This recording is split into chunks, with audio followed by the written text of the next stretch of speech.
Oi, pessoal, tudo bem? Me chamo Juliana Oliveira, sou aluna de Geografia da USP e hoje eu vou entrevistar o Miguel Milano, que é conselheiro sênior da Permian Brasil. Ele é um cientista florestal que fez contribuições para a área por meio de pesquisa, ensino e liderança. Miguel, muito obrigada por estar aqui comigo hoje. Já gostaria de iniciar nossa entrevista pedindo para que você se apresentasse um pouco, explicasse como que surgiu, né, a sua paixão por essa área. Como que você veio desenvolvendo isso ao longo da sua carreira?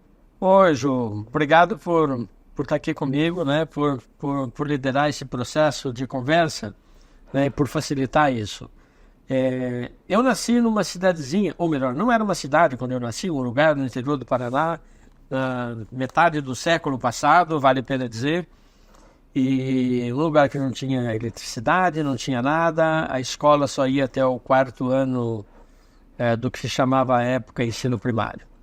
E logo eu saí desse lugar para começar a estudar, fazer o que chamava ginásio da quinta a oitava, depois fazer o segundo grau, que chamava científico, e depois fazer a universidade.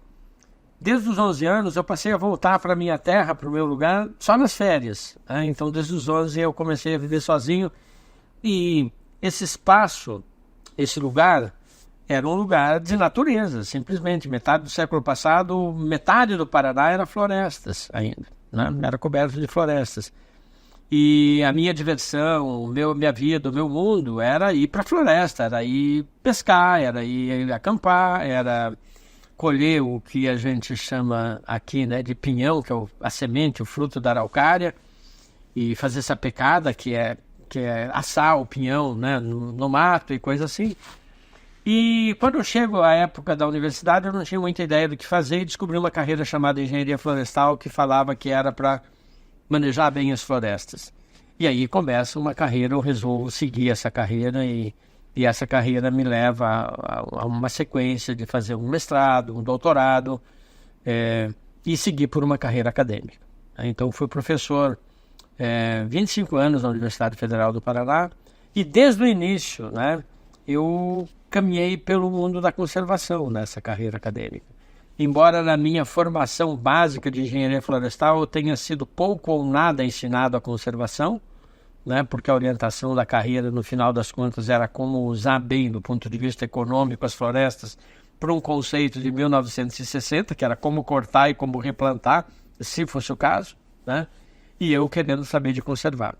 Então fui criando caminhos alternativos através de leituras, através de artigos, através de livros, de pessoas que de alguma maneira, né, no Brasil foram grandes guias da conservação e foram meus inspiradores, né? E aí eu acabei seguindo uma carreira muito autodidata sobre conservação, que eu acabei implantando na universidade já como professor, mas que eu não aprendi do ponto de vista acadêmico, nas disciplinas, e sim que eu descobri por conta própria na leitura e na interação com esses grandes guias. Eu poderia destacar vários aqui, como Maria Teresa de Jorge Pádua, como Almirante Ibsen de Gusmão Câmara, bom, e vários outros, não vou mencionar muitos mais, porque esses foram os mais próximos e amigos pessoais depois ao longo do tempo.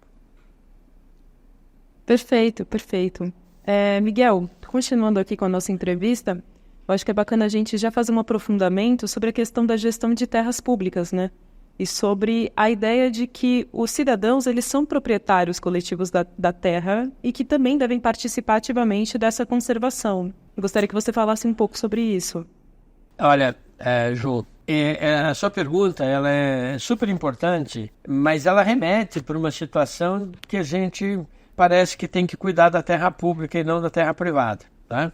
Então, eu quero começar a minha abordagem falando que esse conceito de terra privada que a gente tem, que algumas pessoas são donas, elas vêm pós-Idade Média, principalmente com o fim praticamente dos feudos, de alguma maneira, e o início da aquisição privada das terras na Europa pelos pequenos trabalhadores das terras, dos feudos que trabalhavam para os lordes e que com o tempo conseguiram, né, acessar essas terras, e aí se criam os burgos e toda essa situação. Então esse conceito é relativamente moderno na história da humanidade, embora a privatização antes fosse, né, basicamente do macro latifúndio e depois elas passaram para as áreas menores e menores, e aí, no mundo moderno, né, a terra pública é quase o que sobrou disso tudo, né? Em países de colonização relativamente recente, como o Brasil, Estados Unidos, o resto da América Latina, nós temos bastante terra pública, elas não conseguiram ser ocupadas e privatizadas a tempo suficiente ainda. Então, eu queria separar a resposta da sua pergunta em 2 campos. Terra pública é ótimo e é esse senso de propriedade coletiva que a gente precisa ter, né? E os benefícios que essas terras podem dar são simplesmente fabulosos, mas sem esquecer que as terras privadas mal utilizadas, elas trazem prejuízos que as terras públicas não podem compensar quando elas forem bem cuidadas, bem manejadas e conseguirem dar todo o benefício que elas podem dar. Ou seja, nós precisamos ter atenção para o devido cuidado, com base no que a lei determina também das terras privadas, que é a questão das áreas de preservação permanente, que são a questão das áreas de reserva legal e assim por diante, e do uso adequado da terra. A Constituição garante o direito à propriedade privada desde que cumprida a sua função social, porque se elas não cumprirem essa função social, que também tem origem ambiental em muitos aspectos, não tem como a gente avançar nesse processo. Com relação especificamente às terras públicas, que são aí os parques nacionais, as reservas biológicas, as estações ecológicas, bom, e todas as diferentes categorias de unidades de conservação. Sob alguns outros aspectos, também os territórios indígenas, que são de uso fruto exclusivo dos indígenas, elas também são terras públicas, também são terras coletivas, e que a sociedade como um todo precisa ajudar a proteger para que os indígenas não sejam nem expulsos, nem massacrados, nem tenham suas terras violadas, né, e griladas, e que a gente consiga fazer um todo de território coletivo de uma nação, de um país que possa cumprir uma quantidade fantástica de benefícios que nós precisamos. E aí cabe um ponto super especial. Até recentemente, na história da humanidade, nós tínhamos uma quantidade enorme de benefícios da natureza que eram simplesmente gratuitos. Isso começa a não acontecer mais. O que são benefícios gratuitos? Todos aqueles serviços ambientais que são tradicionais e naturais, né, da natureza, que incluem, por exemplo, a qualidade do clima, a estabilidade e a qualidade do clima, que inclui a qualidade e a quantidade de água, do abastecimento hídrico, que inclui a polinização, que inclui a reciclagem de nutrientes. Tudo isso a natureza sempre nos proveu, né? Porque existia a natureza e existia uma, entre aspas, quantidade de impacto que era limitada em função também do tamanho da população. Com o crescimento da população humana, com a quantidade de recursos e matérias cada vez maiores necessários à produção do bem-estar humano, isso tudo começou a ser limitado, começou a ser cerceado para a própria natureza. Agora, cada vez mais a gente precisa pagar, de alguma maneira, para a natureza nos prover esse serviço. Seja protegendo mais áreas, seja garantindo que muitos desses serviços possam acontecer de diferentes maneiras.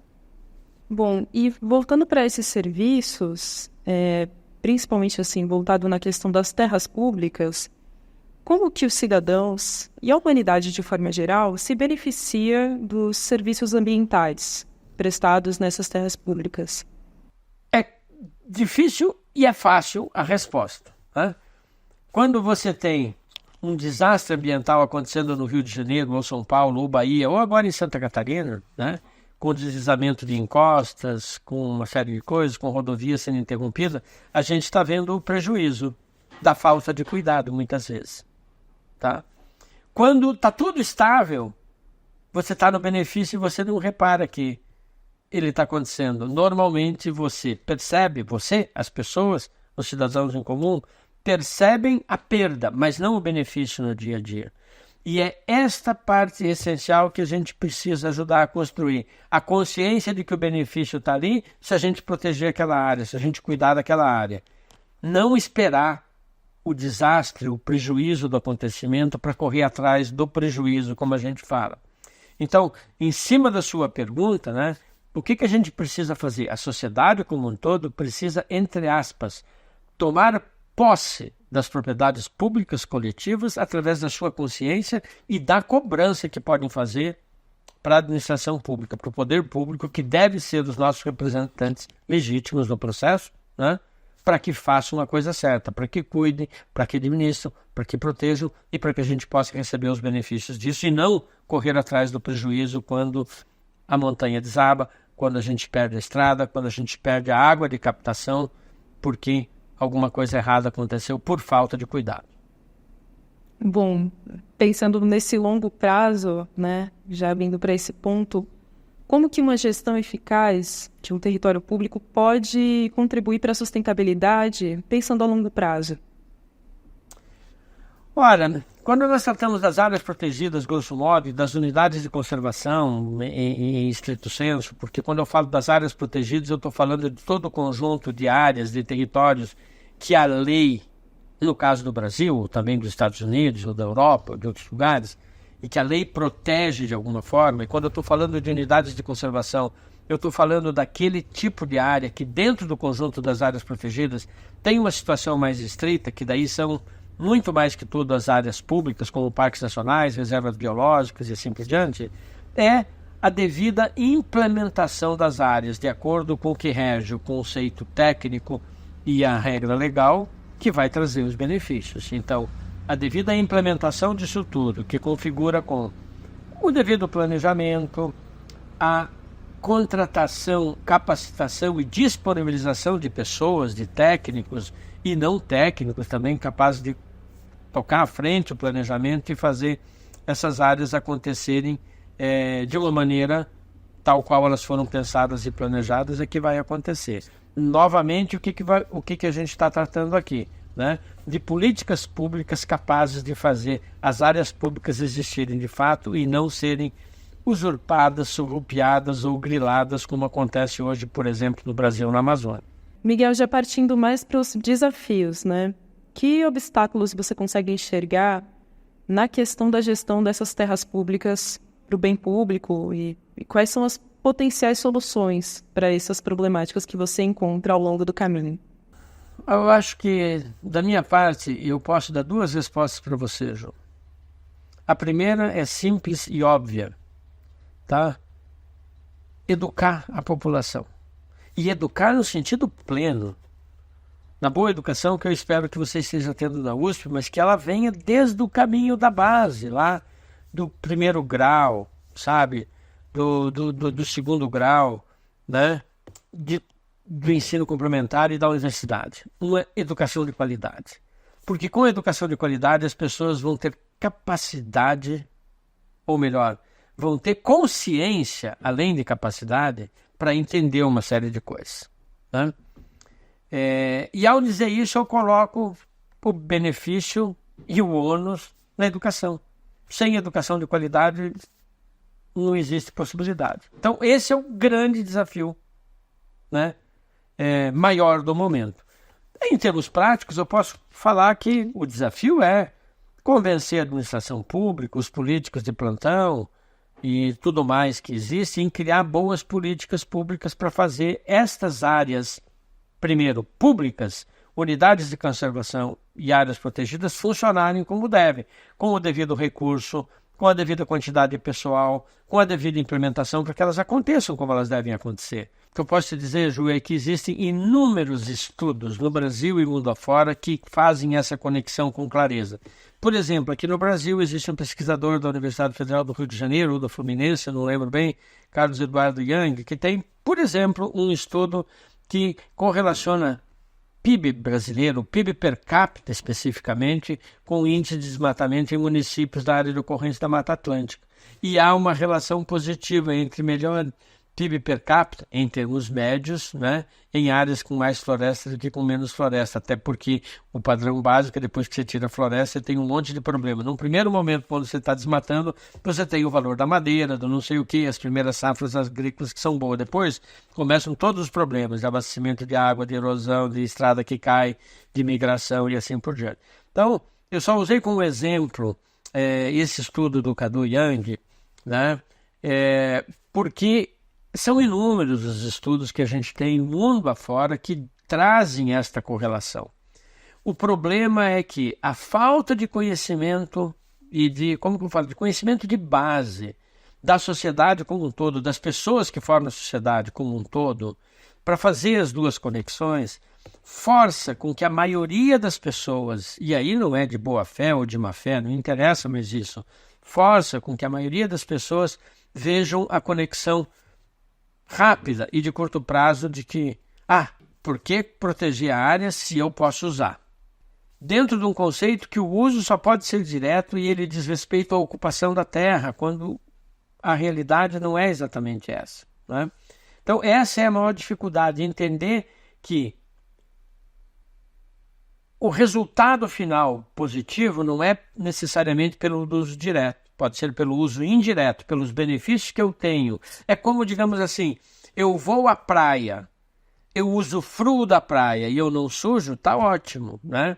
A outra alternativa é, eu vou para a floresta, eu corto a floresta e tiro a madeira, quando eu terminar não tem mais floresta, não tem mais outra árvore para tirar e assim por diante. Uma coisa é o uso indireto, outra coisa é o uso direto. E o padrão básico de raciocínio é o do uso direto. Então essa é uma primeira parte da explicação. E essa parte da explicação ajuda a entender, às vezes com algum esforço, às vezes não, que tudo que se fizer de bem para a natureza, tudo que se fizer de bem para a natureza faz bem para as sociedades humanas. Mas nem tudo que você faz de bem para as sociedades humanas faz bem para a natureza. Eu poderia, falar de uma maneira um tanto canhestra até que se eu aumento o PIB per capita das pessoas, elas consumem mais, possivelmente vai fazer mais mal para a natureza. Eu não estou dizendo para manter as pessoas pobres, eu não quero dizer isso. Eu estou querendo dizer que se eu não faço a conexão por inteira, se as pessoas não estão devidamente educadas, não aprenderam, não fizeram as conexões, inclusive elas vão consumir mal e provocar muito mal para a natureza. Vão defender ideias que não são boas, inclusive, politicamente falando. Então, essa situação ela é ambígua, às vezes é contraditória, mas o final que eu posso te resumir de volta ao que eu falei um pouquinho antes. Jô, tudo que você fizer e tudo que cada um fizer de bem para a natureza traduz em benefícios sociais e econômicos para a humanidade. Mas nem tudo que eu faço em benefício das pessoas, das sociedades, se traduz em benefício para a natureza. Em geral, trazem problemas, exceto uma educação de super qualidade que vai fazer também com que seja bom para a natureza e para as pessoas. Bom, Milano, acho que para resumir, assim, o que você passou para a gente é que, basicamente, a gestão de uma terra pública ela é uma responsabilidade compartilhada, né? Oferecendo serviços ambientais e benefícios tangíveis. Eu gostaria, antes de finalizar aqui a nossa entrevista, te perguntar se você tem alguma reflexão para oferecer para a gente ou mais algum ponto que você gostaria de expor aqui na nossa entrevista. Acho que eu divaguei bastante, mas você conseguiu resumir bem, né, ao fazer essa relação, né, da gestão da terra pública como uma responsabilidade compartilhada. Compartilhada por quem? Por público e privado, essencialmente, né? A começar porque o público tem que representar o interesse da coletividade, das pessoas como tal. Tá? E aí, né, a boa gestão da terra pública, das unidades de conservação, ela traz inúmeros benefícios que são tangíveis e que são visuais. Quando eu pego uma terra pública que é acessível, por exemplo, para recreação e turismo, se nós pegarmos o Parque Nacional da Tijuca, no Rio de Janeiro, ou o Parque Nacional do Iguaçu, no Paraná, que são provavelmente a primeira e a segunda unidade de maior visitação do país, com possivelmente Rio de Janeiro e Tijuca com mais de 2 milhões de visitantes por ano, Iguaçu com mais de 1 milhão, isso cria duas coisas importantes. Primeiro, a oportunidade das pessoas se integrarem com a natureza, que é um benefício tangível para aquelas pessoas que visitam, mas também é um benefício tangível relacionado a toda a economia que gira em torno desse processo, né? Do transporte coletivo, do transporte privado, do uso da hotelaria, dos restaurantes, dos guias e assim por diante. Você move uma economia inteira associada a esse processo. Isso é uma economia, isso é um benefício muito tangível, tá? Sobram benefícios intangíveis que as pessoas não veem, né? Que é o equilíbrio climático que aquele ambiente traz, que as pessoas não veem, não, que as pessoas acabam não tendo consciência, né? E que por conta disso não percebem. E quando eu movo essa história para um ambiente muito maior, e eu penso no conjunto de terras públicas, por exemplo, brasileiras da Amazônia, e a gente tem uma quantidade considerável de terras públicas, né? Eu preciso de novo aterrar isso por uma condição de sulistas e do sudeste e tudo mais, né? Para pensar o seguinte: só chove nessas regiões graças, pelo menos em boa medida, talvez 50% ou mais do volume da precipitação, né? Da quantidade de água que é transpirada pelas florestas amazônicas e que chegam ao sul através dos chamados rios voadores, que é a umidade que desce pelas correntes atmosféricas. Elas só existem se as terras de lá existirem conservadas e com floresta, né? Veja bem, a responsabilidade é obrigatoriamente compartilhada. O difícil é convencer um paranaense, um gaúcho, um paulista, um carioca, que ele tem que pagar para ajudar a conservar aquelas terras, né? E que elas só vão existir como florestas em pé se esses recursos chegarem lá na ponta, seja para fazer a proteção do ponto de vista de intervenção com forças públicas, policiais, fiscais, seja lá o que for, mas também naquelas terras que são de comunidades originárias que as protegem, sejam elas populações indígenas, sejam elas comunidades tradicionais extrativistas, né? Que elas recebam por manter essa floresta em pé, porque senão elas vão acabar cedendo o direito desse processo para o quê? Usurpadores, que são garimpeiros ou que são extrativistas não sustentáveis, mas madeireiros, ou mesmo arrendando essas terras para desmatamento e para cultivo de coisas que não interessam de maneira nenhuma para a maioria da população, como, por exemplo, em muitos casos, produzir soja para exportar, para alimentar gado na Europa, porco na China e assim por diante. Onde nós ficamos com as externalidades negativas, na verdade o planeta inteiro fica, né? Não só nós, né? Mas com poucos benefícios econômicos que atingem, que beneficiam poucas pessoas. Então, indo mais a fundo, se não pagarmos pela conservação, que torna tangível os benefícios ambientais para todos, que faz com que chova aqui no sul e no sudeste, na medida certa e não destrambelhadamente como vem acontecendo, né? Nós não vamos acontecer isso. E para fazer isso acontecer, nós precisamos beneficiar as comunidades que cuidam delas, ou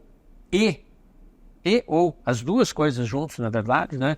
Também contribuir para que o público que tem que fazer esse serviço, o ICMBio, o IBAMA, os órgãos estaduais, façam o serviço que tem que fazer de fiscalização, de supervisão desses territórios e tudo mais. Essa é uma coisa que se combina. Um excelente exemplo disso tudo é o projeto de carbono florestal da Reserva Extrativista Rio Caltário, né? Que não só paga pela conservação da natureza, através do que a gente chama de PSA, pagamento por serviços ambientais, para cada uma das famílias existentes naquela reserva extrativista, mensalmente, né? E contribui com a mesma quantidade de recursos para o órgão ambiental, através de uma doação para o Fundo de Mudanças Climáticas do Estado de Rondônia, além de trabalhar, né, o desenvolvimento comunitário, de fomentar isso de uma maneira equilibrada e sustentável, né, de fazer capacitação, de empregar coisa de 30 ou mais pessoas para aquela área, o que é um índice, quando você vê tudo isso junto, essa quantidade de pessoas para esse território protegido, quantidade de projetos acontecendo nesse território protegido, faz da Reserva Extrativista Estadual Rio Caltário a unidade de conservação modelo de Rondônia, conforme me disse ontem o promotor responsável pelo GAEMA em Rondônia. Isso é só um exemplo de situação.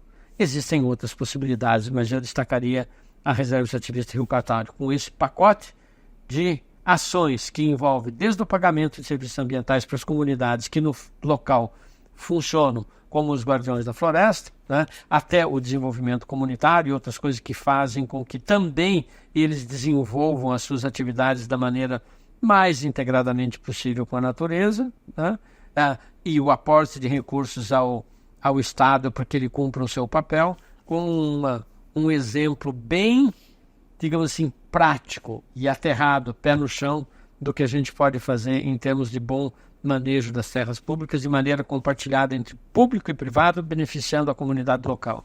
É a ideia básica do desenvolvimento sustentável, de acordo com algumas filosofias, e que é do local para o global que a gente vai fazer as coisas acontecerem. E aí a gente tem um caso concreto bem significativo que vale destacar.